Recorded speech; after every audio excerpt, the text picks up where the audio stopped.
not letting me go. So, thank you for coming, first of all. I saw you before, sir. I can't. You're easily distinguished. So. Without it, I'm completely unremarkable.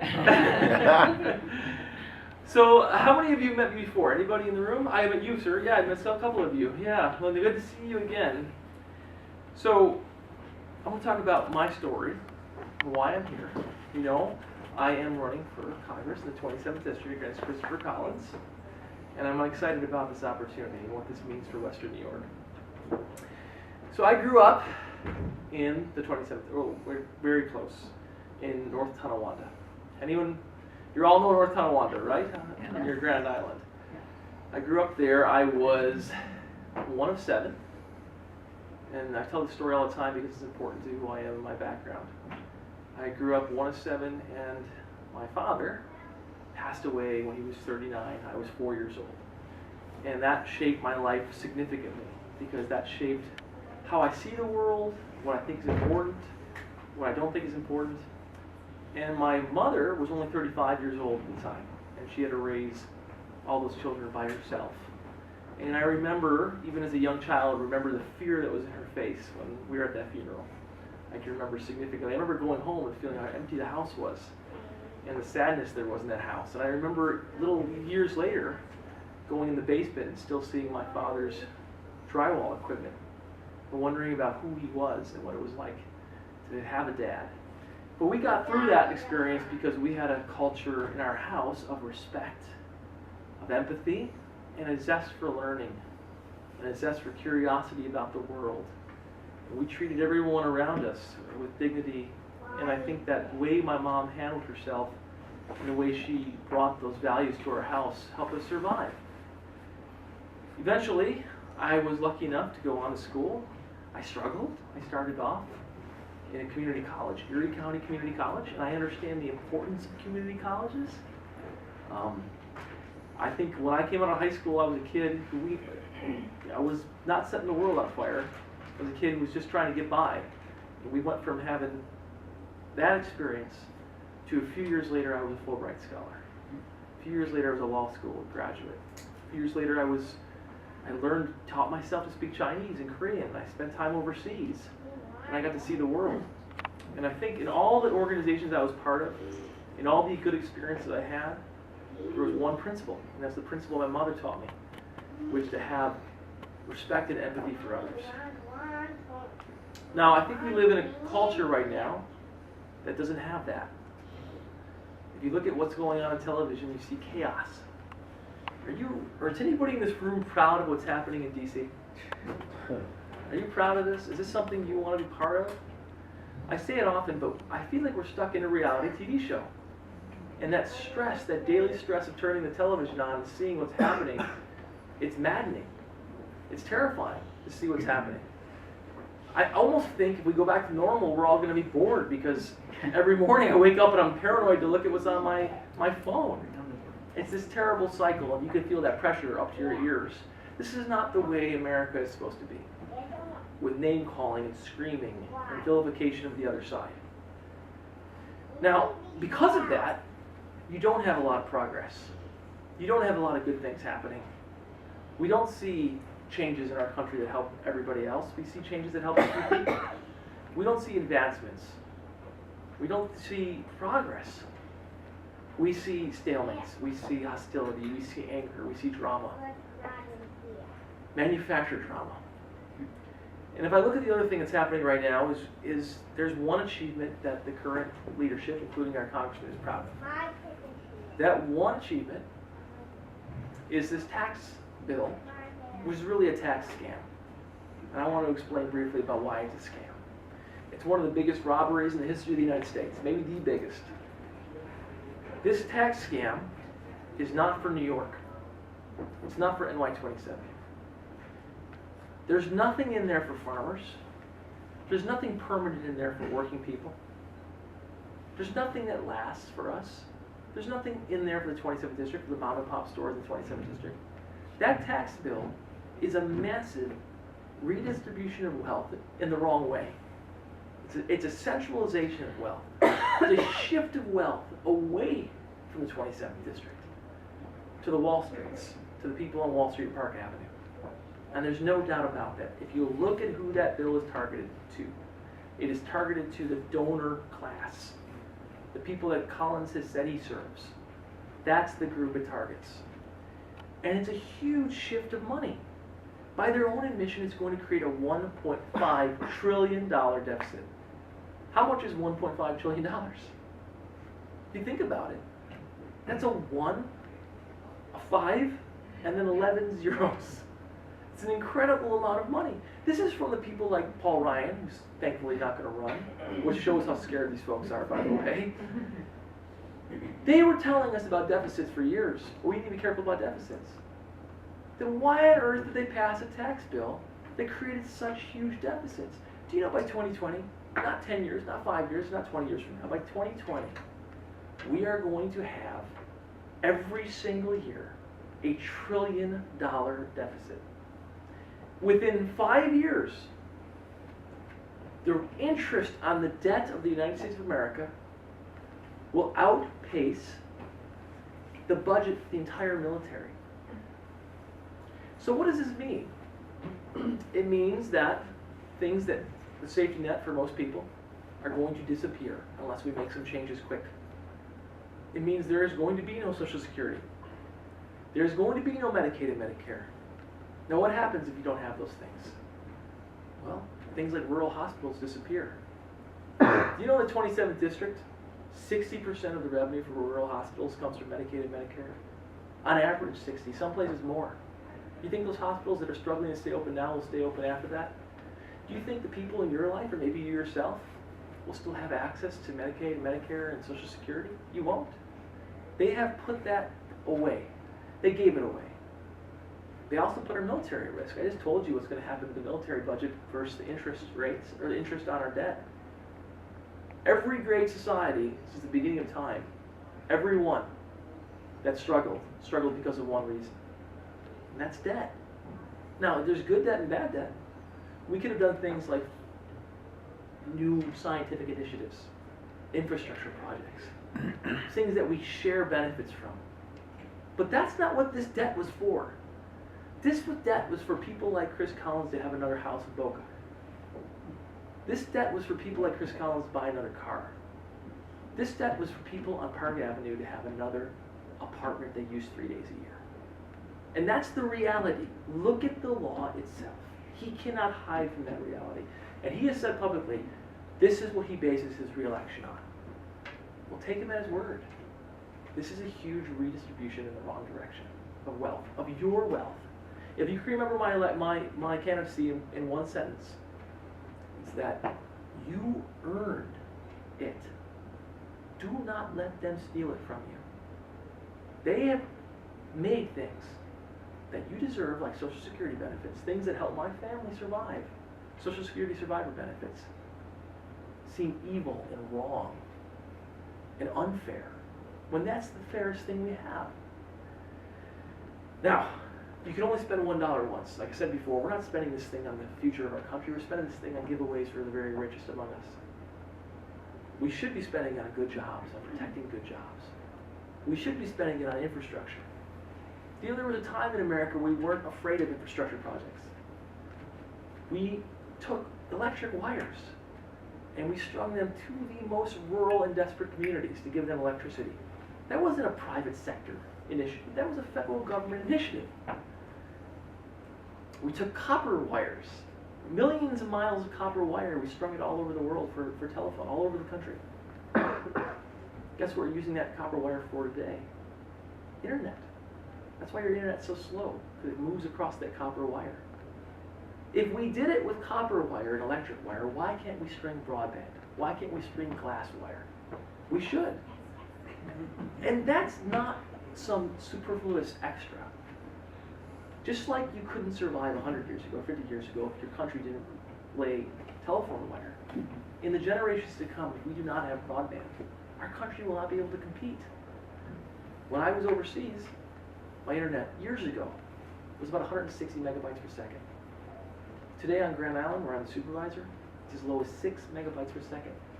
Because we are hostage of local companies that are monopolies that have no incentive to invest And again, why do we need that type of infrastructure?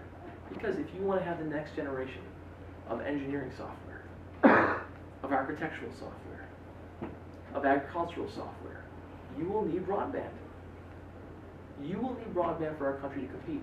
Beyond broadband, our infrastructure, how about our roads? How about our bridges? The average bridge in America has between a C and a D rating. F is failure. F is breaking. F is dangerous. This is something that we need to face. I don't want to be all gloom and doom, but if you look at the reality, our infrastructure is not first world. It's not what you see in Switzerland. Now, this is a public university. How many of you have graduated from a public university? Do you value your education? No. How many went to UB? Anyone go to UB? Me? Are you an evil communist or socialist? You went to- It's one of the best public universities in the country.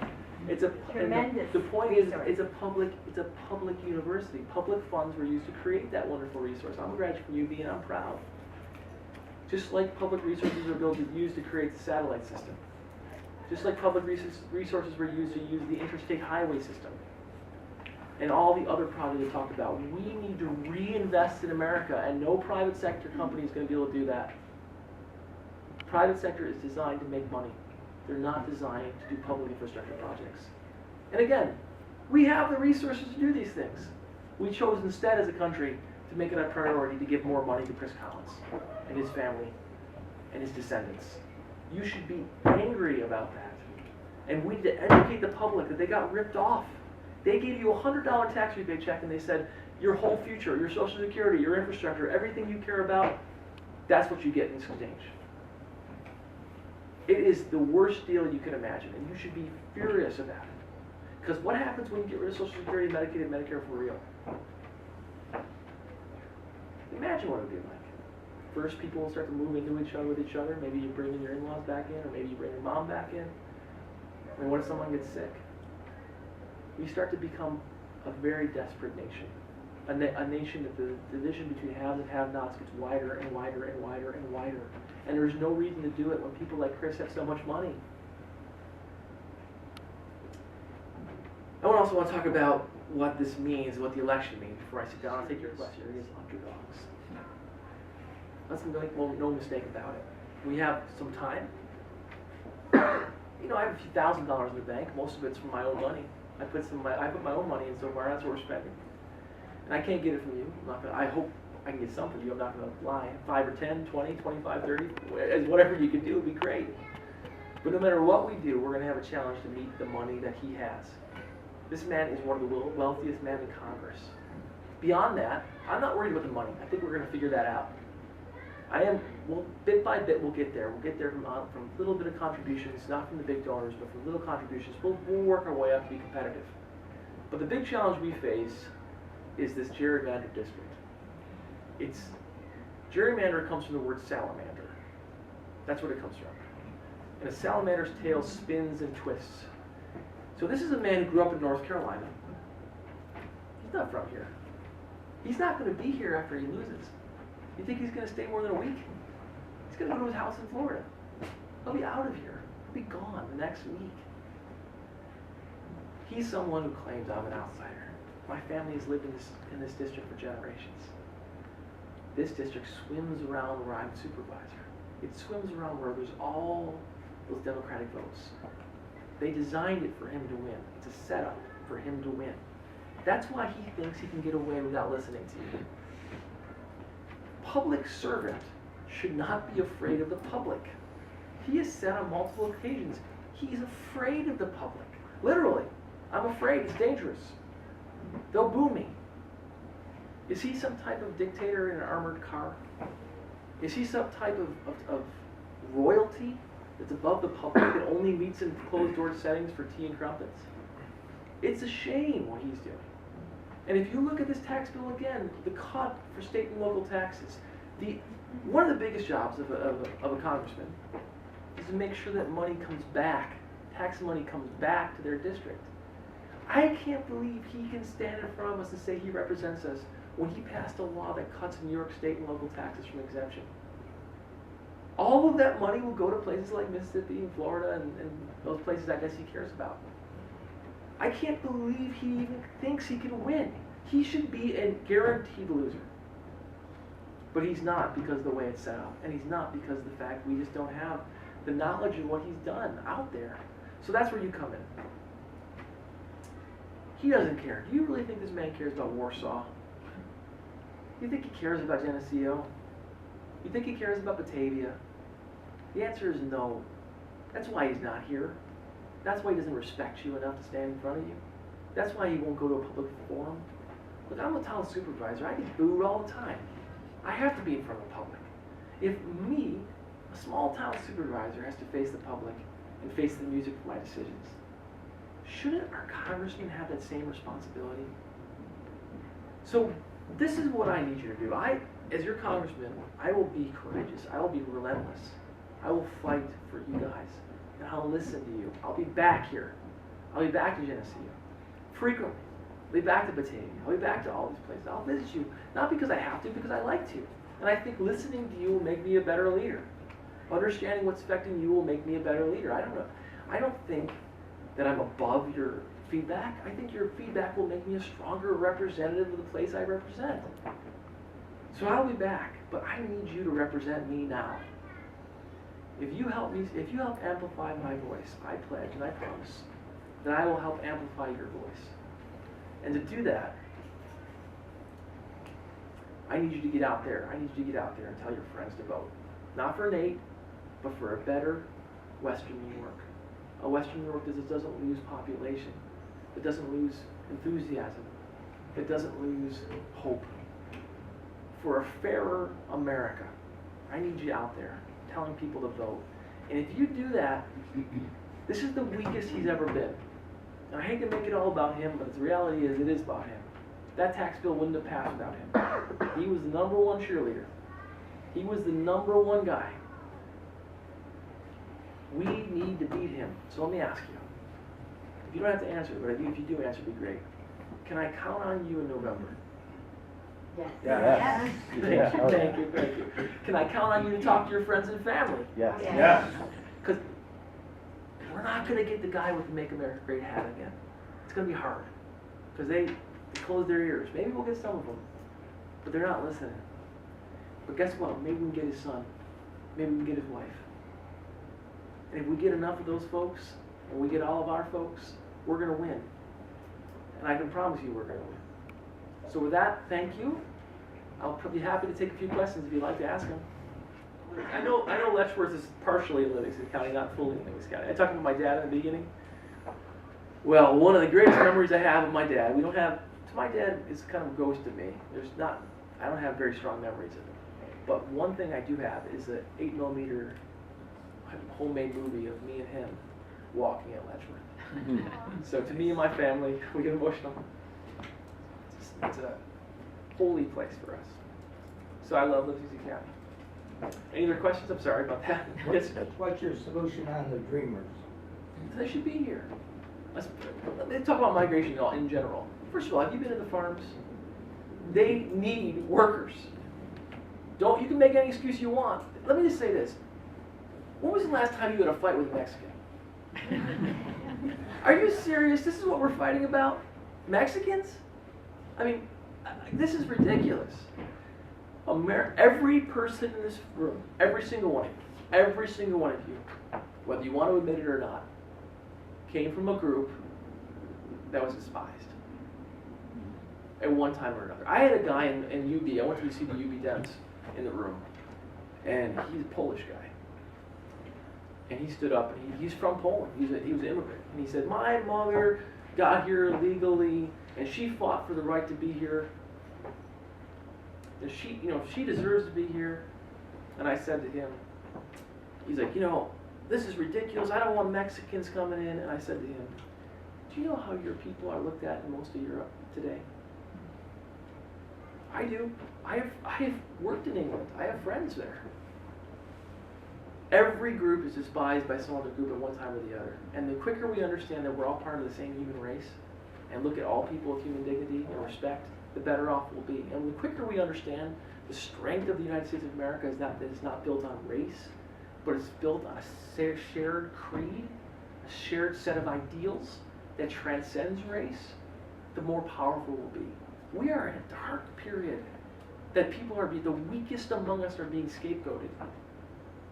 The weakest among us are being scapegoated. You know what strong people do? They defend the kid getting bullied. Weak people punch the kid getting bullied for easy laughs. What do you think our leadership in Washington is doing today? They're weak. And they're punching the weakest among us. When I saw those videos, I'll be honest, when I saw those videos of the Border Patrol agents kicking over the water, that should be an outrage to all of us. We need safe borders. We need tight borders.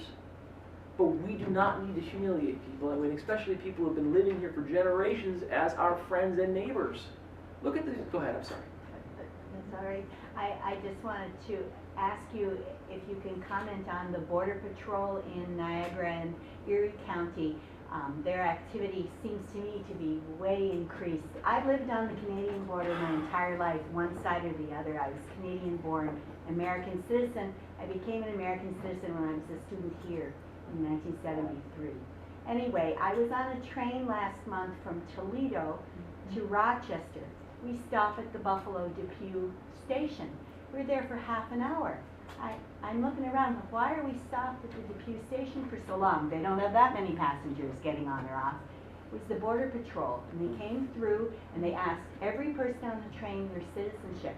And I said, I don't have my passport. I didn't cross any borders. And they said, don't worry, ma'am. What are you, American or not?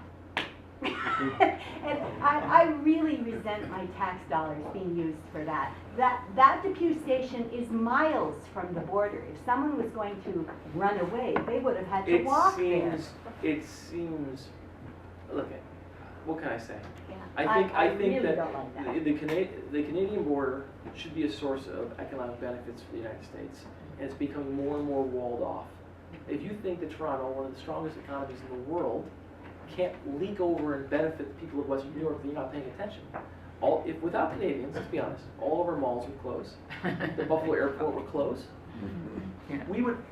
There's a reason why Canadian flags fly to all of our businesses, because we benefit greatly from Canadian interaction. You know, it's so funny. It seems like we've gone for a circle. For a long time, free trade and economic benefits were a conservative issue. They believed in the benefits of interaction, commercial interaction with other peoples. Now, of course, I also believe we got taken advantage of by bad trade agreements. I think there's some truth to what even Donald Trump has said. We made some mistakes with trade. But for us to think it's the right answer is to wall off the world and to live here in our cocoon, I don't agree with that. I don't agree with that. Yes, sir. Sorry, me. On a different topic, have you been in contact with any of the other so far really successful kind of progressive grassroots races like Randy Bryce or Brett, I can't remember his name, he's down... Beto O'Rourke.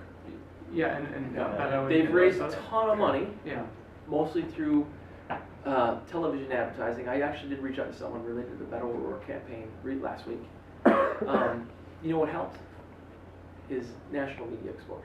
Mm-hmm. And I'm going to be honest, I'm not sure how to do that. I think if we got some national media exposure, we have a great story to tell.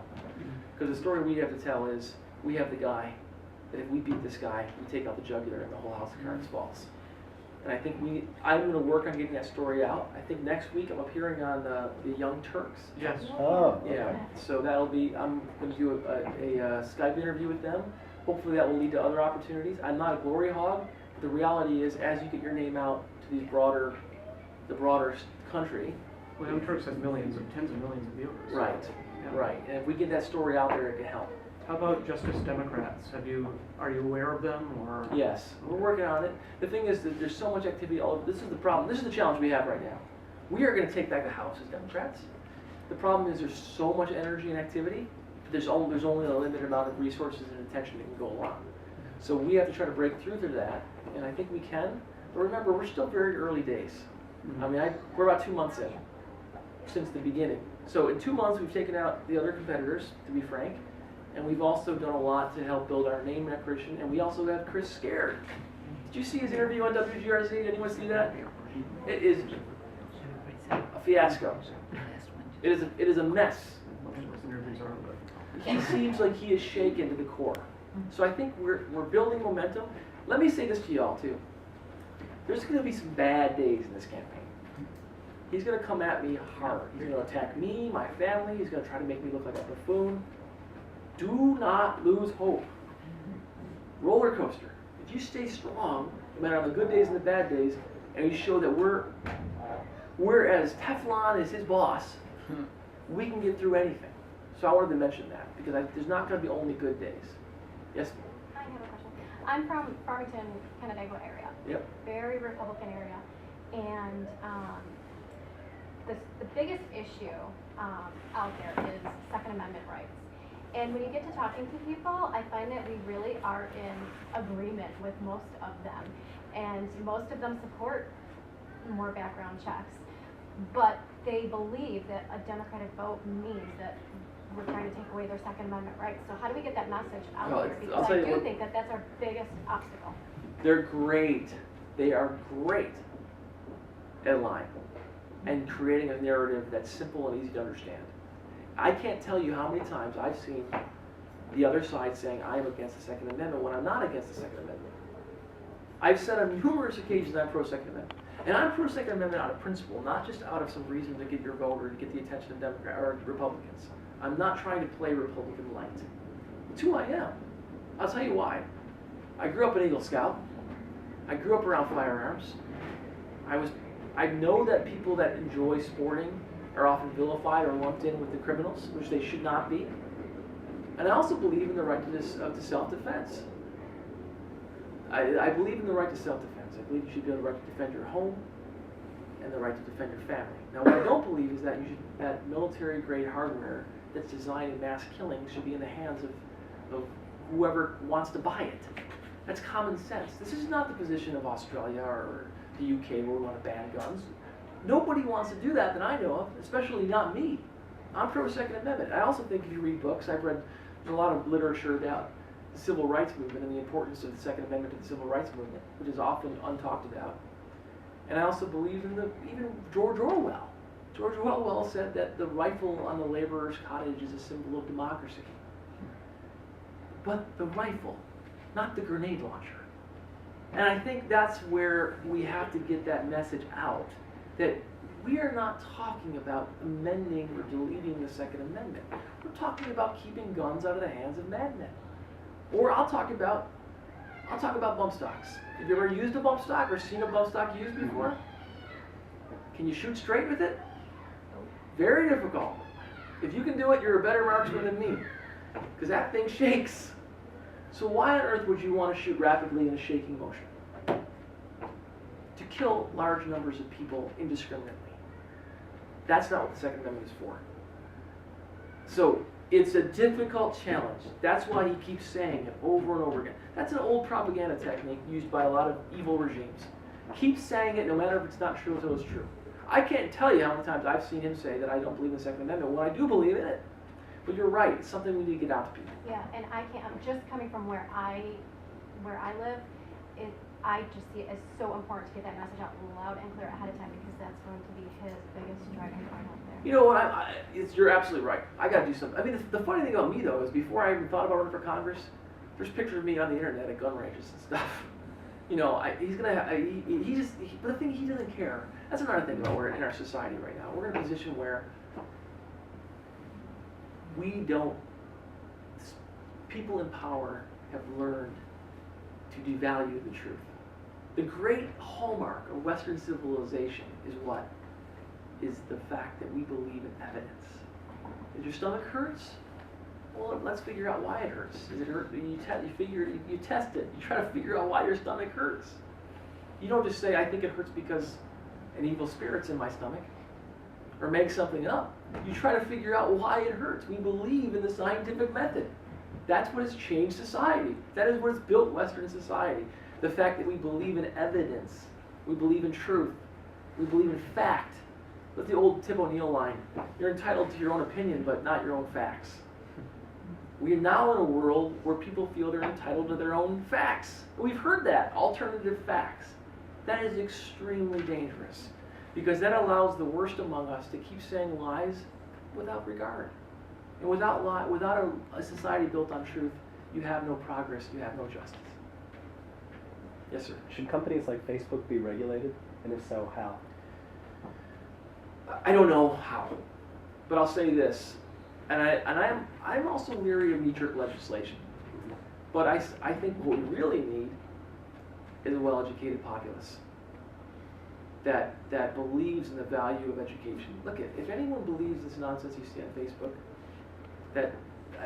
if you believe that Hillary Clinton was running a child pedophilia ring out of a pizza place, I don't know what rule or legislation we could put in place to make you not believe that. I worry about a civilization that is not valuing truth, not valuing reality.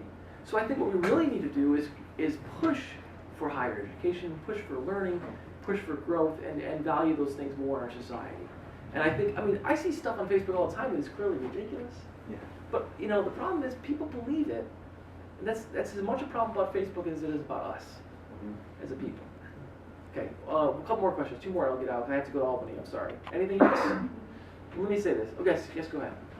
I heard Chris Gillibrand said that this is not about Second Amendment, it's about harmony. Oh, she's right. I'll tell you why. Have you ever looked at a gun magazine before? Mm-hmm. They have Glocks that are pink for Valentine's Day. They have, which is fine. They have the right to sell those things. But the NRA used to be about safety and gun education. It's not.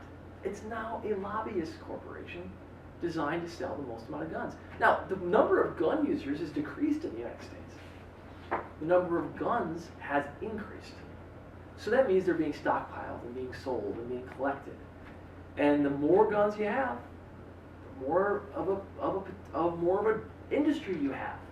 So she's right. They're about protecting that industry, and they'll do anything to protect it. We have seen that. No matter what happens,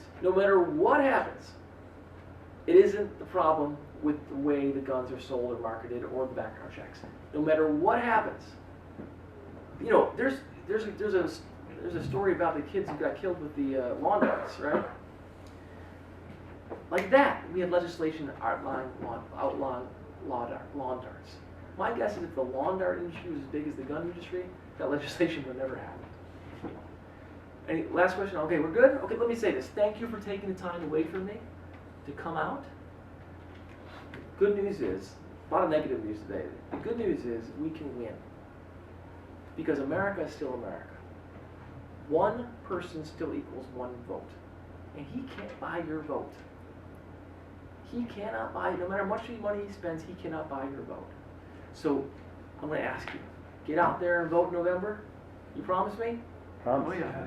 Thank you guys. And I'll try my best not to let you down. Thank you so much.